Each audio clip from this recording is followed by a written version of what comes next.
Dave, there's obviously a bit of frustration after Tuesday night's result, but I suppose in the grand scheme of things, how important is it to sort of part that and move on quickly? That's always the case, regardless of what game you play and what competition you play. And I suppose we have a situation now where we've different competitions, certainly over this week, in terms of an FA Cup tie and then an EFL Trophy tie, and then back to the league. So you're at the time of the year when, regardless of what league you're playing, those things tend to happen. But even if it's been another league game, you have to move on. Whether you win, lose or draw, the next game in front of you is the one that you want to win. It's no different this weekend. On the back of the last two results, does Sunday's game maybe take on a little bit more added importance now in terms of obviously wanting to get back to winning ways as quickly as possible? Not really. I'd been coming into the game regardless, wanting to progress. It's an opportunity. We're away from home, which isn't ideal. We're against a lower ranked team in terms of division. So there's opportunity there, but it's a tough game. But it wouldn't have been any different if we come into this having won our last two games and been 14 on the bounce in the league, or whether we'd lost the last two. Like I say, this weekend is important for us. It's obviously not as important as what next weekend is, but we want to win the game and progress and see what the draw brings. Because I think for any club of our sort of standing in League Two, want to try and get in that third round draw, and then fingers crossed you get a big one. We're all realistic as to where the competition stands in terms of a objective across the season, but there's still that excitement. I want to make sure that we're part of that. And with that in mind, when you are so close to the third round and the possibility of a big draw, in terms of team selection, can we expect maybe fewer changes? Certainly one that you made against Worksop in the last round. There'll definitely be fewer changes. If we'd have been in a situation where we didn't have Wednesday and that AFL Trophy tie, that may have been different in terms of how we looked. But I think the way we're going to approach this week is I would envisage as much as possible. Players will start one of the two games. The way we are with injuries, then there'll be a requirement that some will start in both games. And ideally, we'd have changed as many as we could, because we have to have an eye on next weekend, regardless of what this week looks like, because that's the most important to us.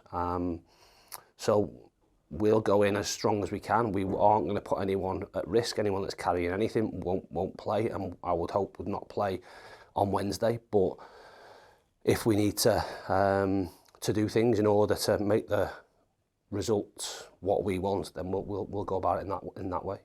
In terms of injuries and players that have been missing in recent weeks, will anyone be back in time for Sunday? I would hope, touch wood, that Sars will be involved. And again, whether that's from the start or on the bench, we'll decide and we'll have a look at. Outside of him, no. I don't envisage any more that will be involved. Campsey probably just a little bit too soon. Whether Wednesday again is too soon for him, we'll see. He's going to see someone on Wednesday regarding his shoulder, just to see that it's, I suppose, progressing in a manner that should be the case. So hopefully we get some good news then, and we can push him on. And I'd certainly hope that if that's the case, he'd be the next week or so with him. Obviously, really positive news about Sars ahead of schedule as well. I know you were originally targeted maybe around the Notts County game for him, so really positive there. And without stating the obvious, he has been a big miss in recent weeks. Yeah, of course. We've been in a situation from the start of the season really where we've had important players missing over the course, and you obviously lose him and then you lose Will, and that's been I suppose a almost staple diet midfield for us in terms of the last 18 months, 2 years. So they're important players, but you have players that step in. Yes, players that maybe are not accustomed to playing the roles that we've asked them to play, but good players nonetheless. And we're going to need that. Like I say, we have meetings every week looking at what's ahead of us, and I think it's 5 games until the window opens 4 Mondays. We go through it every week, so we know where we're at, and we're obviously planning for that. But I think if we can get through this period and we can strengthen where we'd like to in January, once we hopefully get everyone back, which potentially will be maybe the end of January, start of February, then we'll be very, very strong. But we know there's a lot of football to play between now and then.